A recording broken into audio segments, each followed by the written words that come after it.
வீட்டில் கட்டுக்கட்டாக பணம் யஷ்வந்த் வர்மாவுக்கு எதிராக மக்களவை தலைவரிடம் விசாரணை குழு அறிக்கை. ஸோ இந்த டாபிக் பார்த்தீங்கன்னா group 1 main syllabus paper 3 polity ஹைகோர்ட்டில் தான் கவர் ஆகும். So article 217.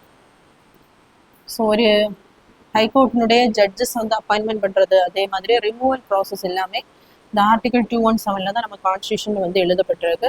ஸோ இதில் பார்த்தீங்க அப்படின்னா ஒரு ஹைகோர்ட் ஜட்ஜஸ் வந்து ரிமூவல் பண்ணால் சேம் லைக், அதாவது சுப்ரீம் கோர்ட் ஜட்ஜை வந்து எப்படி ஆர்டிகிள் 124 பேசிஸில் வந்து ரிமூவ் பண்ணுறாங்களோ அதே மாதிரி தான் என்ன பண்ணுவாங்கன்னா ஹைகோர்ட் ஜட்ஜினுடைய அவங்களை வந்து ரிமூவல் பண்ணுவாங்க.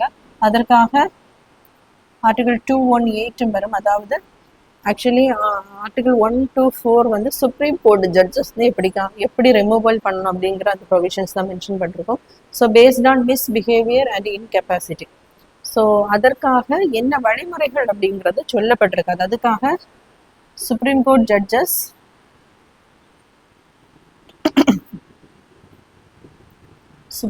ஜட்ஜஸ் இன்குவரி ஆக்ட் வந்து கொண்டு வந்திருப்பாங்க 1968ஆம் ஆண்டு. அதற்கான பாராளுமன்றம் வந்து சட்டங்களை கொண்டு வரலாம் அப்படின்னு ஆர்டிகிள் 124 வந்து மென்ஷன் பண்ணியிருப்பாங்க. அதன் அடிப்படையில் தான் பார்த்தீங்கன்னா supreme Court judges inquiry act வந்து 1968 வந்து கொண்டு வந்திருப்பாங்க. ஸோ ஆர்டிகிள் 217 வந்து என்ன சொல்லியிருப்பாங்கன்னா சேம் லைக் சுப்ரீம் கோர்ட் ஜட்ஜஸை வந்து எப்படி ரிமூவ் பண்ணுறாங்களோ அதே மாதிரி ஹைகோர்ட் ஜட்ஜஸ் என்ன பண்ணுவாங்கன்னா ரிமூவ் பண்ணுவாங்க. அதே மாதிரி supreme Court judges inquiry act வந்து ஹைகோர்ட் ஜட்ஜஸுக்கும் வந்து செல்லுபடி ஆகும் அப்படிங்கிற சொல்லக்கூடியதான் ஆர்டிகிள் 218. ஸோ இதன் அடிப்படையில் பார்த்தீங்கன்னா ரீசெண்டாக டெல்லி உயர்நீதிமன்ற நீதிபதியாக இருந்த யஷ்வந்த் வர்மா வீட்டில் வந்து கட்டுக்கட்டாக பணம் வந்து கண்டறியப்பட்டது.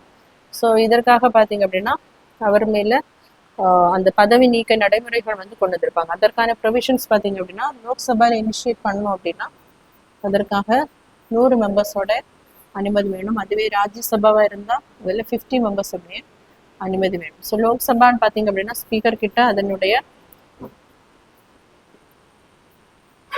ஸோ அதற்கான அந்த பதவி நீக்க நடைமுறைக்கான ப்ராசஸை இனிஷியேட் பண்ண ஸ்பீக்கர் கிட்ட சப்மிட் பண்ணுவாங்க. இதுவே பார்த்தீங்கன்னா ராஜ்யசபா அப்படின்னா சேர்மன்.